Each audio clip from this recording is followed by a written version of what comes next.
17 రోజులుగా పారిశుద్ధ్య కార్మికులు అదేవిధంగా అంగన్వాడీ కార్యకర్తలు అదేవిధంగా సర్వశిక్ష అభియానికి సంబంధించినటువంటి ఉద్యోగులు కూడాను అక్కడ సమ్మె బాట పట్టారు. ఈ నేపథ్యంలోనే వారికి సంఘీభావం తెలియజేసేందుకు వచ్చినటువంటి ఉపాధ్యాయులకు సంబంధించి ఎమ్మెల్సీ చిరంజీవి మనతో ఉన్నారు. చూస్తే కనుక ఈ సమ్మె బాట పట్టడం ఉద్యోగస్తులు 1వ తేదీ వస్తే జీతాలు వస్తాయి, 30 రోజుల పాటు కష్టపడితేనే వారికి ఆ ఫలం వస్తాయి. ఇటువంటి నేపథ్యంలో జీతాలు కూడా ఇచ్చుకోలేనటువంటి పరిస్థితి ఈ రాష్ట్రం దాపురించింది. ఎన్నికలు సమీపిస్తున్న నేపథ్యంలో వీరందరూ రోడ్లపైకి వచ్చి పోరాటాలు చేయడం ఏ విధంగా తీసుకుంటారు? ఫస్ట్ ఆఫ్ ఆల్ వైసీపీ ప్రభుత్వానికి పరిపాలన చేతకాలేదు. ఈ ప్రభుత్వ పాలనలో అన్ని రకాల వర్గాల వారు అసంతృప్తిగా ఉన్నారు. ఇప్పుడు ఎన్నికలు దగ్గర పడుతున్నాయి కాబట్టి ఒక్కసారిగా వీరి అసంతృప్తి పెళ్లిబుకింది. మొన్నటి వరకు ఎవరైనా ప్రశ్నిస్తే అణిచివేసేవారు, కేసులు పెట్టేవారు, అరెస్టు చేసేవారు. ఈరోజు ఆంధ్రప్రదేశ్ ఆందోళన ఆంధ్రప్రదేశ్గా మారిపోయింది. ఆంధ్రప్రదేశ్ ఈరోజు ఒక అగ్నిగుండంలా తయారవుతుంది. ఈరోజు ఏ కలెక్టరేట్ కార్యాలయంలో చూసినా 18 రోజులుగా అంగన్వాడీ కార్యకర్తలు అల్లరి చేస్తున్నారు. 10 రోజులుగా సర్వశిక్ష అభియాన్ వాళ్ళు చేస్తున్నారు. కేజీబీ వాళ్ళు ఆల్రెడీ నోటీస్ ఇచ్చారు. వీళ్ళు కాకుండా భవన నిర్మాణ కార్మికులు కూడా రోడ్డు మీదకి వచ్చారు. వీళ్ళు కాకుండా స్వయంగా పెంచి పోషించిన వాళ్ళ వాలంటీర్లే అసంతృప్తితో రోడ్డుకు వచ్చారంటే ఈ ప్రభుత్వ పరిపాలన ఎంత అసమర్థంగా, ఎంత చేతగానితనంగా ఉందో మన అందరికీ అర్థమవుతుంది. మనం కూలీవాడిని పనిలో పెట్టుకుంటే సాయంత్రం వేతనం ఇస్తేనే కానీ వాడు బయటికి వెళ్ళడు. తర్వాత రోజు పనిలోకి రావాలంటే మరలా వేతనం ఇవ్వాలి. కానీ వీళ్ళకి చూస్తే 1వ తేదీకి వేతనాలు కూడా రాలేని దుస్థితిలో ఈరోజు రాష్ట్ర ఆర్థిక వ్యవస్థ వచ్చేసింది. 4 సంవత్సరాలు 7 నెలలకు అవస్థ ఉంది. ఈ సమస్యలు ఈ 4 ఏళ్ళుగా కూడా కొనసాగుతున్న నేపథ్యంలో ఇప్పటి వరకును రాష్ట్ర ప్రభుత్వంపై ప్రతిఘటించినటువంటి వీరంతా కూడాను ఒక్కసారిగా అన్ని వర్గాలు అంటే రాష్ట్ర ఉద్యోగస్తులు అందరూ కూడాను ఇదే పోకడగా వెళ్తున్నారు. సో వాళ్ళు దిగొచ్చే పరిస్థితి ఉందే. టీడీపీ పార్టీగా వారికి ఎటువంటి భరోసా కల్పించారు? నాకు తెలిసి జగన్మోహన్ రెడ్డి గారి ప్రభుత్వం నియంతృత్వంతో కూడుకున్నది. ప్రజాస్వామ్యం అంటే ఆయనకి నచ్చదు. దిగొచ్చి వీళ్ళ కోరికలు తీరుస్తుందని మేము అయితే అనుకోవటం లేదు. ఒకవేళ తీర్చకపోతే రేపు ప్రభుత్వమే దిగిపోతుంది. తెలుగుదేశం పార్టీ ప్రభుత్వం వీరు న్యాయబద్ధమైన కోరికల్ని, వీరు అడిగిన కోరికల్లో చాలా కోరికలు న్యాయబద్ధంగా ఉన్నాయి. ఆ న్యాయబద్ధమైన కోరికల్ని ఖచ్చితంగా తెలుగుదేశం పార్టీ ప్రభుత్వం తీరుస్తుందని మేము చెప్తున్నాం. సంక్షేమానికి పెద్దపీట వేస్తున్నాం అని చెప్తున్నటువంటి ముఖ్యమంత్రి ఈ రోజు ఉపాధ్యాయుల్ని అంటే ఈ వర్గాలన్నింటినీ గాలి వదిలేసాలనుకోవచ్చు. అది అబద్ధం. ఈ ప్రభుత్వం దోపిడీ చేస్తున్నది. సంక్షేమానికి పెద్దపీట ఏమీ వేయలేదు. అది చేసే ప్రతి సంక్షేమంలో కూడా అవినీతి ఉంది. ఉదాహరణకి అమ్మఒడి కార్యక్రమం ఉంది. 15,000 ఇస్తామన్నారు, 14,000కి తగ్గించారు, 13,000కి తగ్గించారు. ఇంట్లో 2 పిల్లలు చదువుకుంటే ఒక పిల్లవాడికి సంక్షేమ కార్యక్రమం చేపడుతుంది. మరి 2వ పిల్లవాడు పశువులు కాసుకోవాలని మేము ప్రశ్నిస్తున్నాం. అట్లాగే నాడు నేడు కింద బయట మార్కెట్లో 15,000కి దొరికితే వీళ్ళు 30,000కి కొని అక్కడ కూడా అవినీతి స్కాము చేపడుతున్నారు. వీళ్ళు చెప్పే సంక్షేమం కూడా అబద్ధం. ప్రజలకు కావాల్సింది ఉపాధి కావాలి. 5,000 జీతం వచ్చే వాలంటీర్ ఉద్యోగం కాదు ప్రజలకు కావాల్సింది.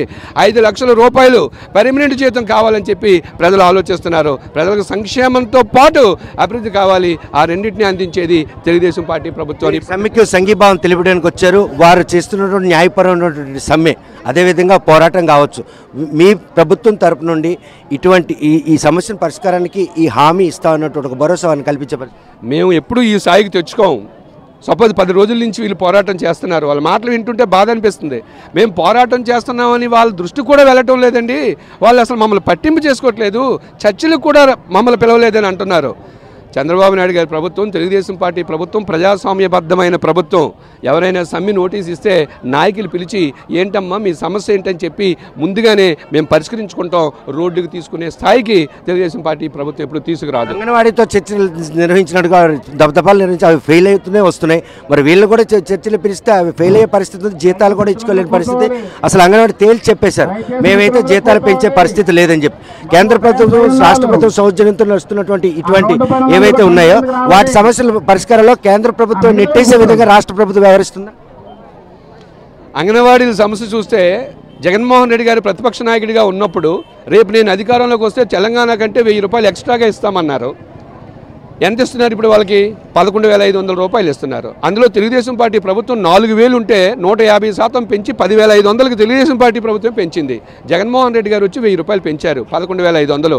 తెలంగాణలో ఎంత ఇస్తున్నారు? 13,500 ఇస్తున్నారు. మరి ప్రతిపక్ష నాయకుడిగా ఉన్నప్పుడు 1,000 రూపాయలు ఎక్స్ట్రాగా ఇస్తామని చెప్పిన ఈ పెద్ద మనిషి ఈ 151 మంది ఎమ్మెల్యేలకి ఎవరికి ఆ మాత్రం అంకెలు రావా? అక్కడ 13,500 ఇస్తే ఇక్కడ 11,500 ఇస్తున్నారు. అంటే 2,000 తక్కువగా ఇస్తున్నారు. మొన్న కొత్తగా వచ్చిన కాంగ్రెస్ ప్రభుత్వం, రేవంత్ రెడ్డి గారి ప్రభుత్వం అక్కడ 18,000 ఇస్తామంటున్నారు. దాంతో పోలిస్తే వీళ్ళ జీతం ఇంకా 6,500 రూపాయలు తక్కువ. అందుకే వాళ్ళ చర్చిల్లో ఎప్పుడు జీతం పెంచకపోతే తగ్గట్లేదని చెప్పి 18 రోజుల నుంచి వాళ్ళు సమ్మె చేస్తున్నారు. అలాగే సర్వశిక్ష అభియాన్ వాళ్ళు వీళ్ళు అడిగేది ఏంటి, మహాప్రభు మేము 30 రోజులు కష్టపడి పనిచేసాం, పనిచేసిన సేవకే 1వ తేదీకి జీతం ఇవ్వండి అంటున్నాం. అంతేగాని మేము ముందు జీతం ఇవ్వండి తర్వాత పని చేస్తామని ఏం ఉద్యోగస్తులు అడగట్లేదు కదా. 30 రోజులు మేము పనిచేసాం ఆల్రెడీ, 1వ తేదీకి జీతాలు ఇవ్వండి అంటున్నాం. ఉద్యోగ భద్రత కల్పిస్తామన్నారు, కానీ ఇప్పుడు వచ్చి 5 సంవత్సరాల నుంచి వాళ్ళకి ఎలాంటి ఉద్యోగ భద్రత కల్పించలేదు. సమాన పనికి సమాన వేతనాన్ని అడుగుతున్నారు వీళ్ళు. రేపు ఎప్పుడైనా పొరపాటున కుటుంబంలో ఎవరైనా చనిపోతే కారుణ్య నియమాల కింద కుటుంబాన్ని ఆదుకోమని అడుగుతున్నారు వీళ్ళు. వీళ్ళు అడిగే కోరికలు చాలా వరకు న్యాయబద్ధమైన కోరికలు. ఈ కోరికలు తీర్చడంలో ఈ ప్రభుత్వం వైఫల్యాన్ని కనపరుస్తుంది, నియంత్రిత పోకడలు కనపరుస్తుంది. ప్రపంచంలో ముసోలిని కానీ హిట్లర్ కానీ నియంతగా వ్యవహరించిన ఏ వ్యక్తి, ఏ రాజు, ఏ చక్రవర్తి కూడా ఎంతో కాలం కొనసాగలేదు. ఈ ప్రభుత్వం కూడా ఎంతో కాలం కొనసాగలేదని చెప్పి మేము హెచ్చరిస్తున్నాం. ప్రభుత్వం చేస్తున్నటువంటి ఈ ఏకపక్ష ధోరణి మాత్రం ఈరోజు ప్రభుత్వ ఉద్యోగులను రోజుకు రోడ్లపైకి వచ్చి సమ్మె తీసుకెళ్లే పరిస్థితి తీసుకొస్తుంది. ఈ విషయంలో మాత్రం 4 సంవత్సరాలు 7 నెలలుగా వారి న్యాయపరమైన డిమాండ్ల పరిష్కారంలో ప్రభుత్వ వైఫల్యానికి ప్రధాన కారణం. ఈ విషయంలో టీడీపీ ప్రభుత్వం మాత్రం సమ్మె వరకు తెచ్చుకోకుండా ఆ ఉపాధ్యాయుల సమస్యల పరిష్కారానికి మాత్రం తమ ముందుగా కృషి చేస్తాం, తమ ప్రభుత్వం వచ్చిన తర్వాత వారి సమస్యలను మాత్రం పరిష్కరించేందుకు అన్ని విధాలుగా ఆదుకుంటామని చెప్పి చిరంజీవి స్పష్టం చేస్తున్నారు. వీడియో జర్నలిస్ట్ రామకృష్ణతో సత్యం, RTV శ్రీకాంత్. మరిన్ని వీడియోస్ కోసం ఛానల్ ని సబ్స్క్రైబ్ చేయండి, లేటెస్ట్ అప్డేట్స్ కోసం వాట్సాప్ ఛానల్ ని ఫాలో చేయండి అండ్ లింక్ డిస్క్రిప్షన్ లో ఉంది.